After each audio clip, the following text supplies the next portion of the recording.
కొండలలో నెలకొన్న కోనేటి రాయడువాడు, కొండలంత వరములు గుప్పెడువాడు.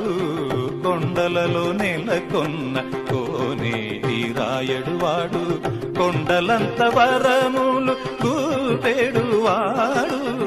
కొండలలో నెలకొన్న కోనేటి రాయడువాడు. కుమ్మరదాసుడైన కురువరత్తి నంబి ఇమ్మన్న వరములెల్ల ఇచ్చినవాడు. దొమ్ములు చేసిన ఎట్టి తొండమాన్ చక్రవర్తి, దొమ్ములు చేసిన ఎట్టి తొండమాన్ చక్రవర్తి, రమ్మన్న చోటికి వచ్చి నమ్మినవాడు. కొండలలో నెలకొన్న గమదని సగమాగదని దమగస కొండలలో సగ